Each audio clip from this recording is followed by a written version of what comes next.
right, today we'd like to get to know our hosts on Science Her Way podcast. We'd also like to introduce a bit of the backstory around the Science Her Way podcast.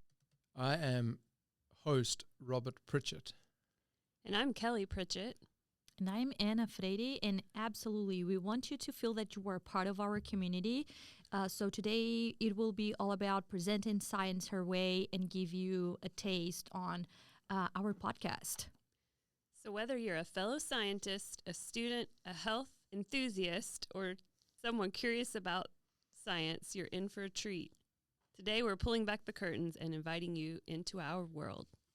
So I think we should kick things off with getting to know a little bit about your backgrounds. I love to hear about where people came from and what made them get into this area of research, of expertise.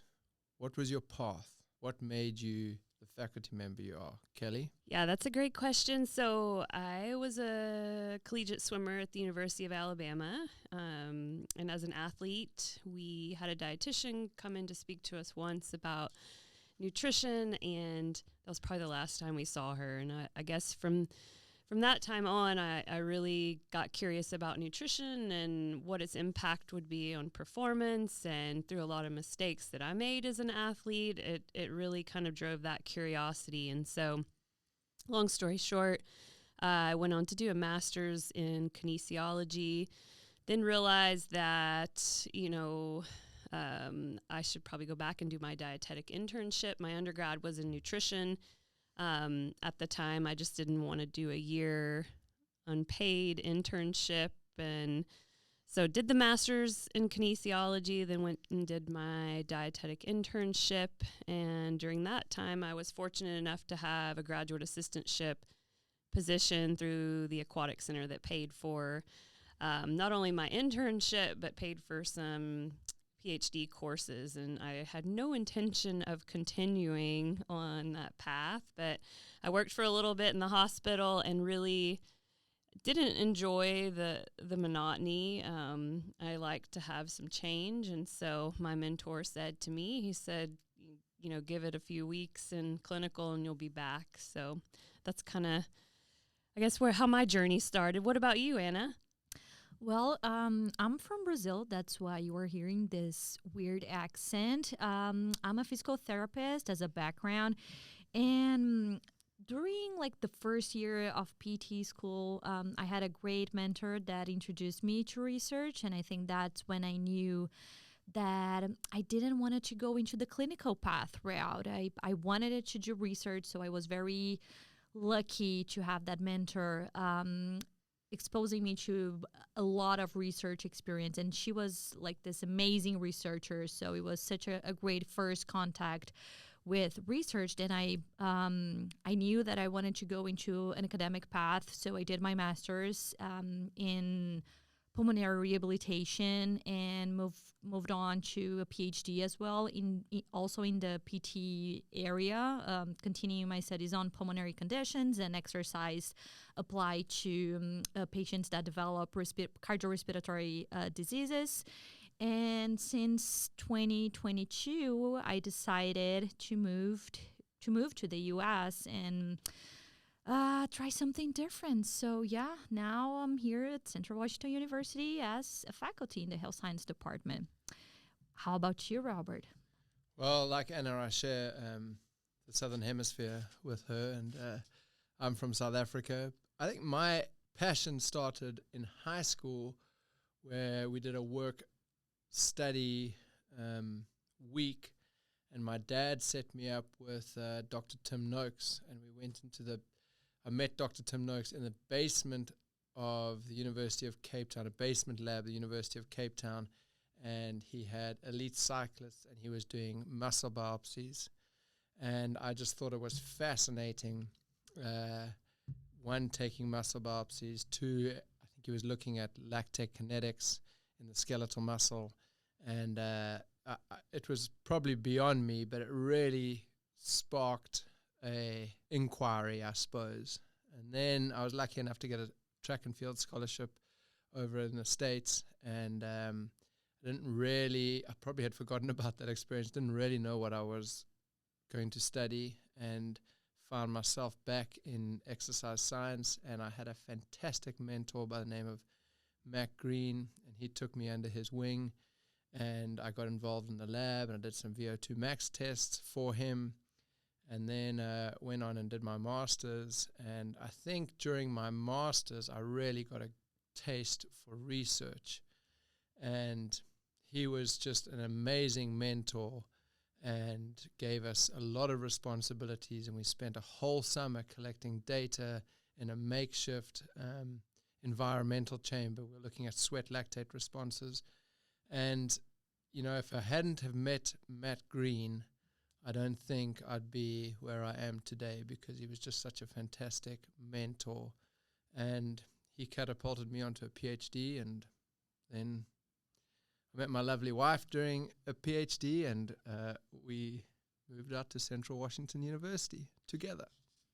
That's awesome. That's right. Yeah.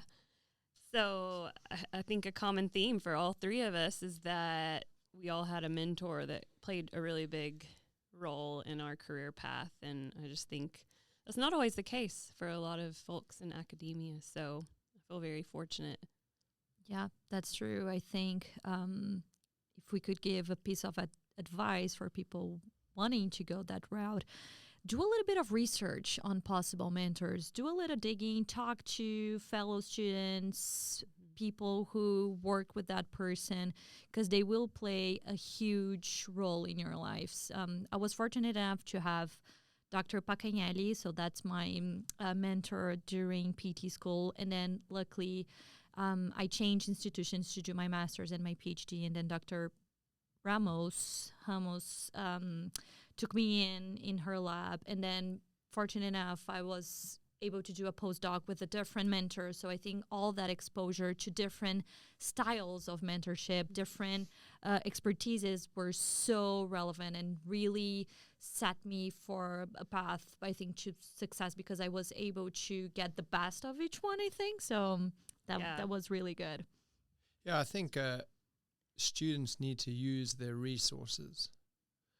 And by saying that, your faculty are your resources, and if you use your faculty correctly, they become mentors. Mm-hmm. And that's what gets you onto the next endeavor, whether it's a master's degree or a PhD or a postdoc or totally your name on a paper.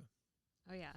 And I still have mentors now I can think of, and, that maybe guided me after the PhD path when I first started teaching. But, one that stands out is Dr. Melinda Menor, who is just the sweetest lady. If you've ever had an opportunity to meet her, she's wonderful. But so on that note, let's move on. Anna, could you share a specific research project or study that maybe lit your passion for your area of expertise?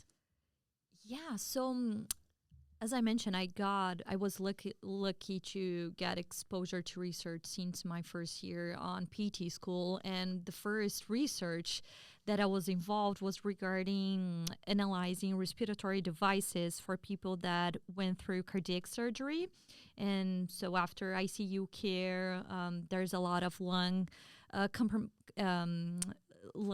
commitments and pulmonary alterations after a cardiac surgery. So that's what was one of the first things. And I remember thinking about that at the time, like doing research in a hospital setting. And that was so cool. So I was in the hospital doing some research, collecting some data.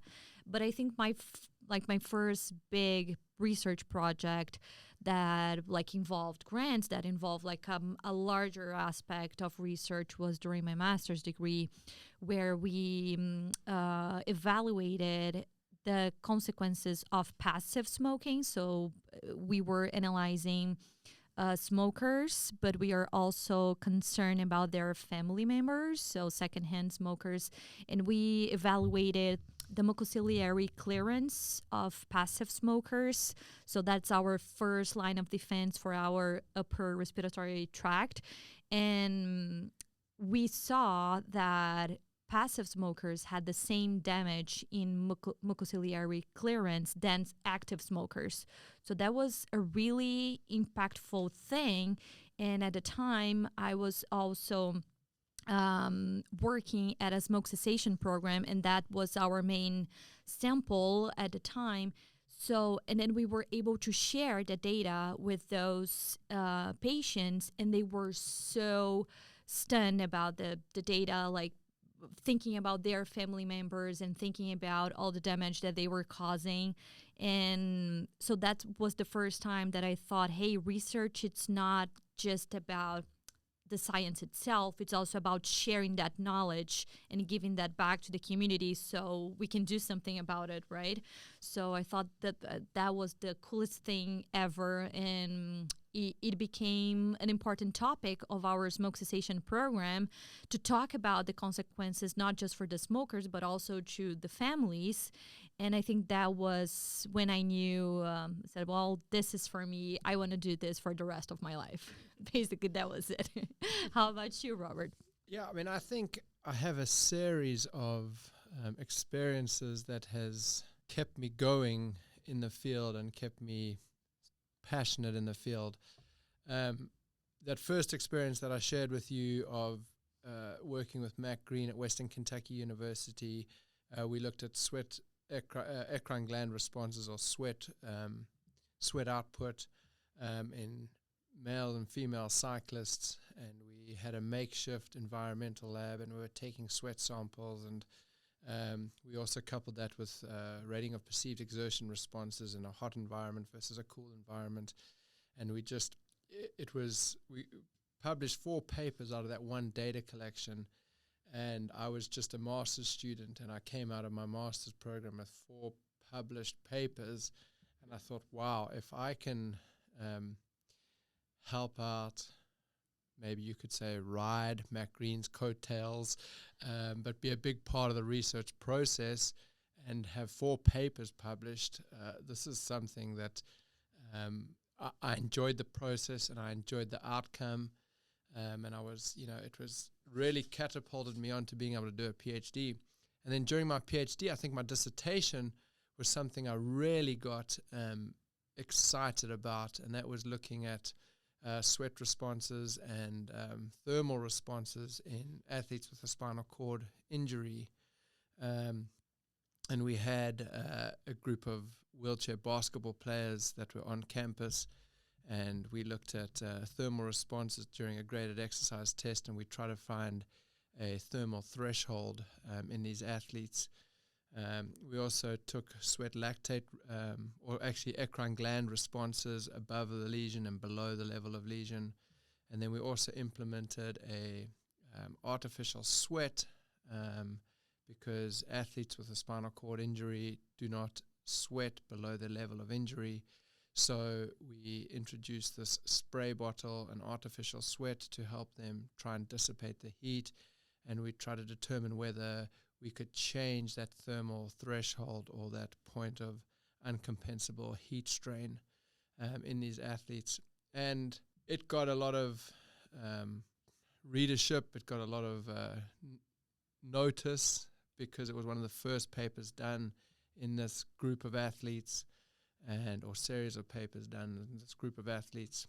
And I thought, wow, if I can do that, it's impactful, it's meaningful. I thoroughly enjoyed the process, and I thought, yeah, I'd love to make a career out of doing applied research like this, and especially with that group of athletes, which never really panned out because of being at Central Washington University and a smaller group of athletes with spinal cord injuries and hard population to come by. And we're a little bit more rural here at Central Washington University. But we have done a few other studies with the group, and it was just something that really got me passionate and still does get me passionate about research. So, Kelly, you have some interesting stories, and you have carried on being fairly prolific within your field. So excited to hear about yours. Yeah, I guess it would be my first research study that I did as a master's student that, really started out, I think, as a conversation between a couple of PhD students and me as the master's student. I don't remember who else was involved, but I can remember some names. Okay. But this idea around a pre-exercise nutrient timing, or if we ingest a sports bar prior to exercise too close, does that lead to low blood glucose and then impact exercise in a negative way due to hypoglycemia? So at that time, I think there was still a lot of questions in the sports nutrition world around hypoglycemia and its impact on performance. And so we were able to get a small grant through a company called USANA, who donated these, I guess you would call it a sports bar. Yeah.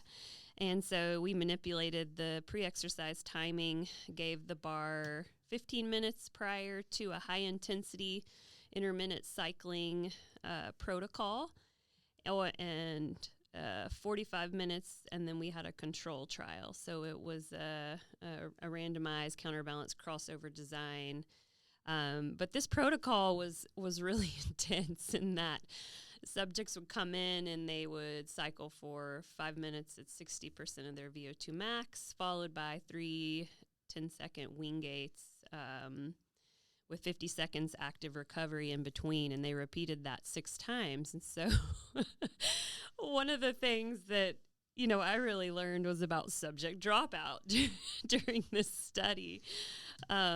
But, we were trying to do something in the lab that was controlled but would mimic stop-and-go high-intensity sports. And so I don't remember what our dropout was, but, we were able to get 10 subjects eventually. But it really opened my eyes to the challenges, that we face with research, and as well as, just a lot of the difficulties. I think I thought it would be something we would carry out fairly quickly, and it took a while.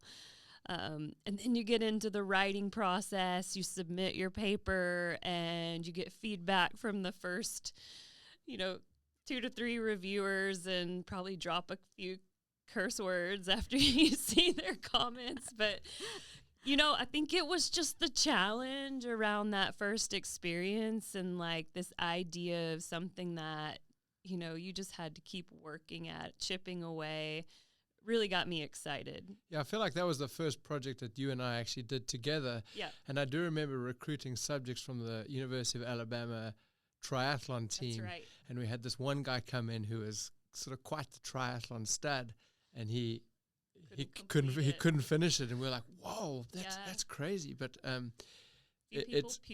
few people puked. It was pretty.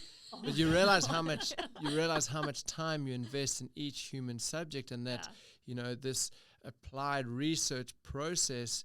There's an awful lot of time invested in collecting the data. Yeah.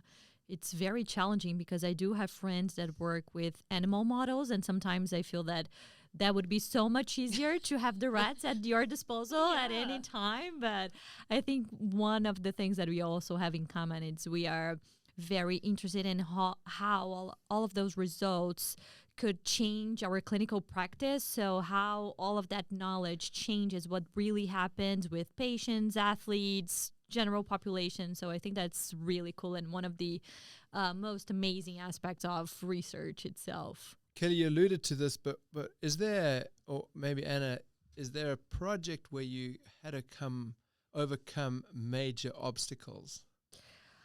Well, I think during my PhD, I was working with patients with chronic obstructive pulmonary disease, so COPD, and we were developing a randomized control trial, and as Kelly mentioned, keeping the subjects engaged into a protocol. We had a 12-week resistance training protocol, so that was challenging enough because it's really hard to keep them to adhere to the protocol itself. And I remember planning research is also really important.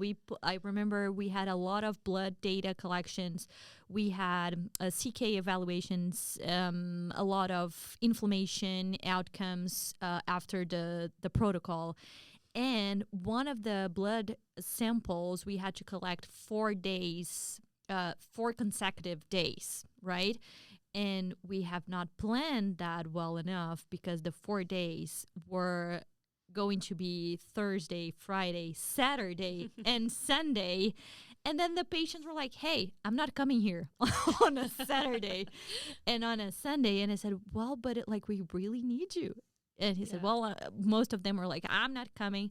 So we just had to grab all of the equipment, me and a friend, and drove around, going to each of the patients' houses during the weekend to gather all the data collection. Because other way around, we would miss most of the patients. So yeah, planning things. It taught me a lot about planning things ahead. But yeah, it's challenging. But now we also have all those stories to tell. Yeah, so we drove around with like a car packed with equipment and blood samples around town, getting data for the patient. So that was funny. But I think what I remember about data collection is, especially as a PhD student, it was always fun.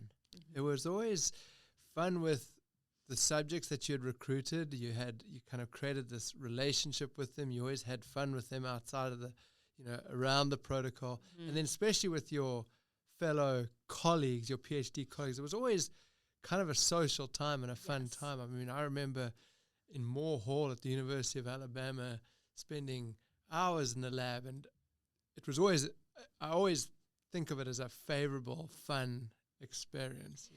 Yes, and I think one of the cool things is like when you are doing like your PhD or your master's, you are not just working on your own research because you develop all of those connections. So you are involved in other projects in your lab. You make friends and you are helping them, and you are also receiving a lot of help. So yeah, we had hours of lab analysis, data collection, data analysis. So if you don't have that really good group of friends and colleagues through that time, it could be very tough. But I don't know, I had the friends that I made at that time are still my friends today and really good friends. So that's also very special. Those bonds that you form around your academic path are also really awesome. Yeah, totally. I think, a lot of folks just see the publication in the paper, but they don't know how much time and work and the stories and the challenges and everything that went into that paper. So I feel like each paper has a unique story. Kelly, do you have a paper that stands out where you had to overcome huge challenges? Yeah, and it goes back to a population that I think we're both very interested in, and it's just difficult in terms of getting access to this population. So athletes with spinal cord injury, I think Dr. Robert Pritchett mentioned that that's kind of where his passion was ignited as a PhD student. But then I started to look at this through the lens of a sports dietitian, and like, wow, there's just so much that needs to be done with this group. And so with my interest in low energy availability, I wanted to conduct a project. This is, 8 years ago, maybe? No, not that long, maybe 5 years ago. And was also at the time doing some work with Dr. Liz Broad, who was a U.S. Paralympic sports dietitian. And so was able to collaborate with her and Dr. Trent Stellingworth and get access to the Canadian Paralympic athletes as well as our U.S. Paralympic athletes. But I think one of the big challenges was around like the data collection. So we collected some hormonal data. We did DEXAs. We did 7-day food and activity log. And so I ended up traveling to Daytona Beach to one of the training camps to collect the data. And so I think the challenge with that was just really nailing down, when is this training camp going to occur? You got to be ready to go. And you got to line things up with different facilities down in Daytona Beach that, I had really no resources in that area. So I guess what I learned from that is, if there is, and I tell the grad students this too, that I work with, if there's something that you really want to do and you're passionate about, we'll find a way to make it happen. So do something that you're passionate about. Yeah. I think all of those struggles often lead to really good publications, right? Yeah. Robert, is there any of your papers that you feel that had like major implications that you would give us like the highlights on that? I mean, yeah, I think a similar story to Kelly's, and I think actually Kelly set this data collection up for us, but we went to Colorado Springs to the U.S. Olympic Training Center, and we worked with the U.S. Paralympic rugby team, and we got to this camp and we were looking at, also it was a thermal study, we were looking at how impactful pre-cooling strategy using an ice slurry would be on these athletes. So could we prolong their game time by decreasing that thermal threshold and therefore prolonging their time on the court, And we got to Olympic Training Center and we met the athletes prior to their training camp, and they all, the first sort of hiccup or hurdle was that we asked them to ingest a thermistor, an ingestible pill thermistor, and we realized that it was implicated. It could be implicated with pacemakers or other devices that they already had. So some of the subjects couldn't take this pill, this thermistor. So then our N was depleted by 4 or 5 out of 15 already, or maybe 3 or 4 out of 15. And then 2 days of data collection, we were trying to intervene during this training camp. But the coach had assembled these athletes from all around the country, and they had this one training camp before they had to go to Paraguay for the Pan American Championships, and he didn't really want to give us any time. So we were trying to work around his court time, and then his structure for the practices were completely different day to day, and we want to compare day 1 to day 2 of those athletes that had an ice slurry on day 1 versus those athletes that had no ice slurry, and counterbalance it between days. And the practice days were completely different, so we couldn't standardize work at all or playing time. And what we realized is that we couldn't intervene and take over coaching time and court time because we wanted to do a research project. So we collected the data and we published the paper, but it was really very observational. But it was it's tough to do field-based data collection. It is. There's a lot of obstacles. Yeah. And Kelly, what do you feel are like maybe one research that you feel that has major implications maybe in your field, change clinical practice, that you could give us a highlight on that?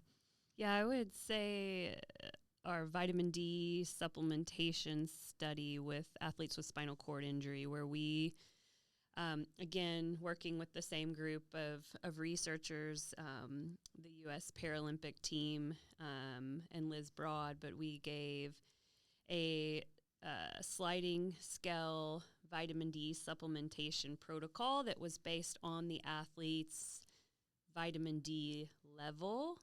So if they came in and they were deficient, they used a different supplementation protocol than an athlete that was insufficient, and then an adequate status got a different dosage. So if you look at a lot of the research with vitamin D, they tend to just give a blanket dosage of, 4,000 international units per day, but we were able to give this based off their initial level. And in that particular study, I think, if I'm remembering correctly, but it was like very large percentage, 70+% of the athletes were either vitamin D insufficient or deficient at the beginning of the study.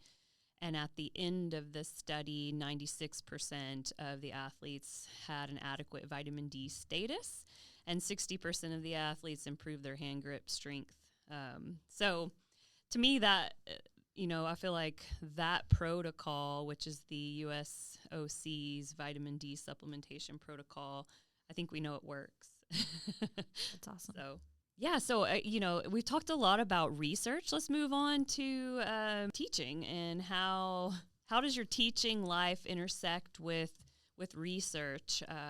Robert, do you want to talk a little bit about how teaching and research how you couple those things together? Yeah, I think we're fortunate at a university like Central Washington where we get to do a fair amount of teaching, and our class size is fairly small, and we have a fairly small graduate cohort. So I think in higher education now, the more hands-on, the more practical we can make or more applied we can make the education, the better off we are and the better off the students are. So getting students into our labs and working with them and teaching them and mentoring them through the process is a big passion of mine.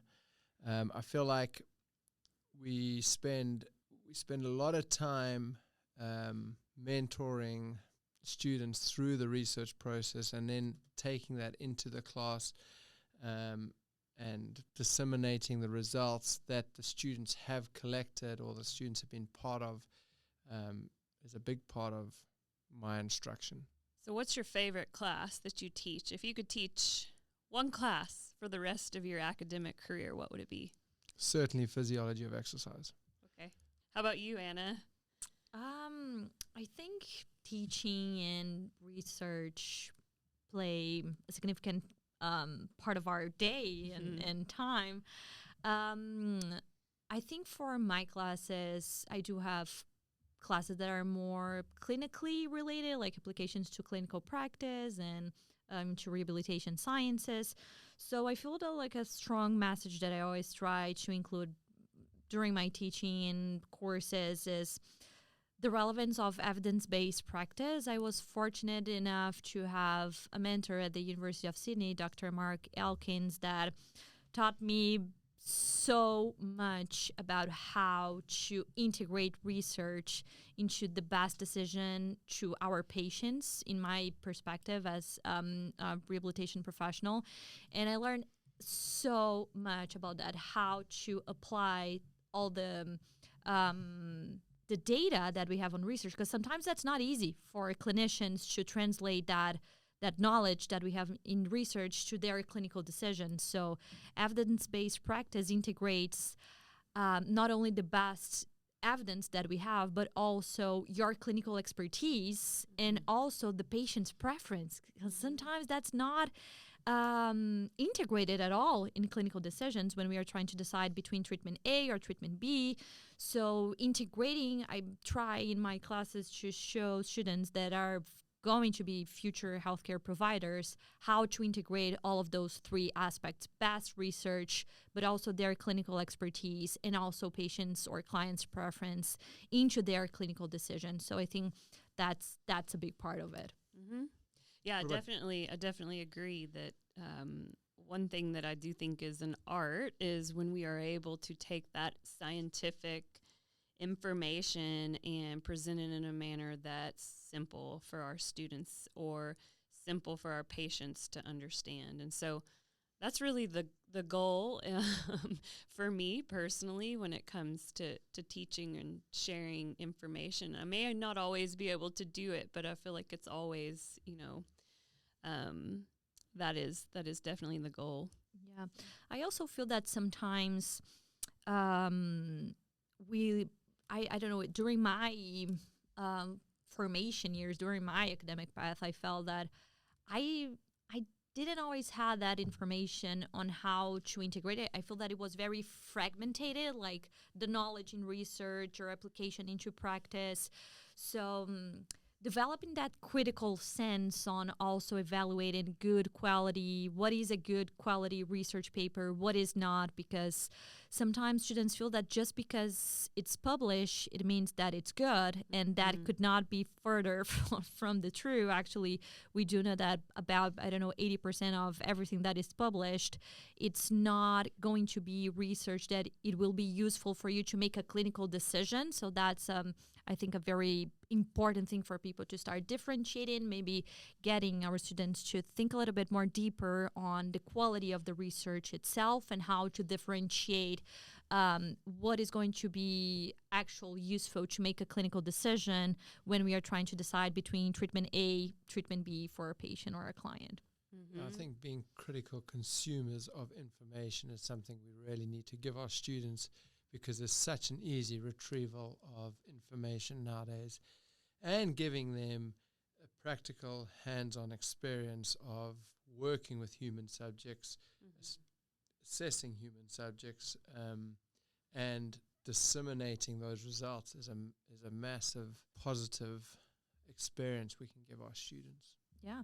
And it's important to think about students won't always have faculty to help them make decisions, right? So getting that critical sense and like that independent thinking, it's really, really important and a very valuable skill, I think.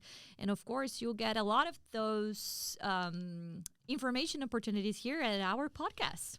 Yeah. Hopefully. Yeah, so Definitely. so what do we, as a podcast team, what do we hope, what are our aspirations for the podcast, and what can our listeners be excited for in future episodes? I think we bring a very unique set of experiences and backgrounds. So I think you guys will be able to experience a lot of diverse topics, but I think our main goal is even if you are a student, if you are a healthcare provider, if you are a researcher, if you are a professor, I think we are just trying to present the latest topics, things that are being currently discussed, and how to make the most of the research data in a clinical perspective. So I think between the three of us, we do have very different backgrounds that could help a broad audience. What do you think, Ellie? Yeah, for our listeners, definitely to bring in evidence-based information and where to find that. I think unfortunately now with social media and other platforms, there's more bad information than there is good. So, really our goal is to bring in, strong individuals that are strong females that are going to present evidence-based information, and who are critical thinkers and are going to offer insights to our listeners about specific topics and where they can go to find more information on those topics. Yeah, and I think to deliver it at a very base level where everyone can understand it and consume it. Yeah. And Robert, what do you think set us apart for so many podcasts that are available nowadays?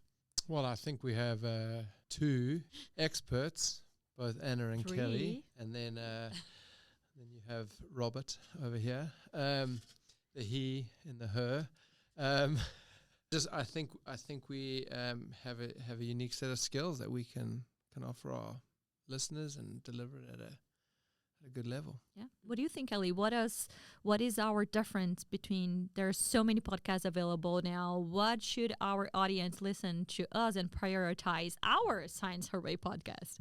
Yeah, I think we will provide the listeners with some entertaining episodes around different scientific topics, hopefully making it fun and engaging. And again, just, from researchers in the field, not necessarily just researchers, but, those who are maybe prominent in the world of health sciences and can offer, evidence-based information around different topics in health science. Yeah. What do you think, Anna? What's your take on this? I do feel that we need a platform that is able to give practical applications on how to use scientific knowledge.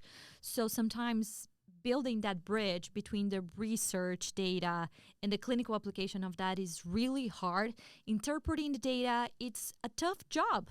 Interpreting scientific results, it's difficult. So I think among our skills, I think we have a pretty good background to be that bridge, to help translate, and especially not just for clinical practitioners, not only to healthcare providers or future healthcare providers, but also to general population. Like if you are just interested on how to take better care of yourself, how or which type of conversation should you be having with your providers, that's also the podcast for you. So I think we bring not only the research perspective, but also the other side, the client or the patient or the athlete perspective. So I think that's really cool, and I think we'll be really good at it. And I think we should come from an unbiased perspective. There's so many podcasts out there that are biased into a certain way of thinking, but I feel like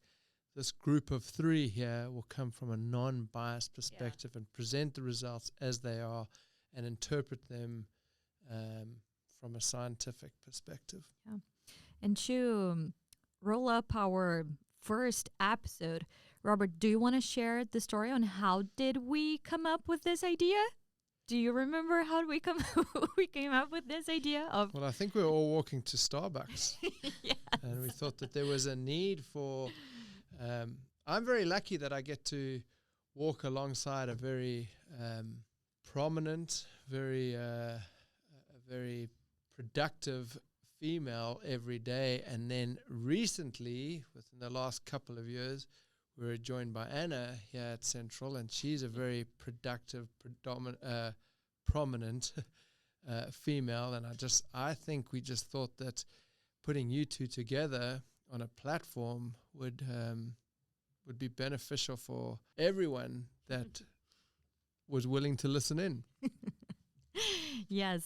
And what is your main aspiration, Kelly, for our podcast? So your final message and main aspiration for this platform. I hope that, we will become the podcast that listeners will go to when they are looking for evidence-based, non-biased information on a subject. One that's really popular right now is around the female athlete and phase of menstrual cycle, and should you adjust your training or should you adjust your nutrition, and just an example of where I feel like there's a lot of information that's maybe not fully backed by science, or there's maybe one paper that supports it. So I think, just debunking some myths, things like that. I hope that people will come to us when they want to know, more about a topic, and we can deliver it in a way that is evidence-based. Perfect. What about you? Yeah, so I also feel that this could be such a valuable platform for our students as well, right? We talked about the client athletes and patients' perspective, but I think this could be a really good resource for students to use for their academic journey, right? So most of our classes will integrate knowledge that we are bringing here in the podcast in a very easy and, as you guys mentioned, unbiased way. So I think that also could be a very powerful educational resource for students as well, and other educational professors, professionals that are thinking about other platforms to engage with their students as well. So Yeah, definitely. Yeah. All right. Well, that wraps up our episode for today. Thank you for listening. Thank you so much, guys, for listening. And please follow us on our social media platforms. So you can find us on Instagram, Twitter, Facebook, under at Science Her Way Pod. And it was such a pleasure to be with you guys today. All right. See you next week.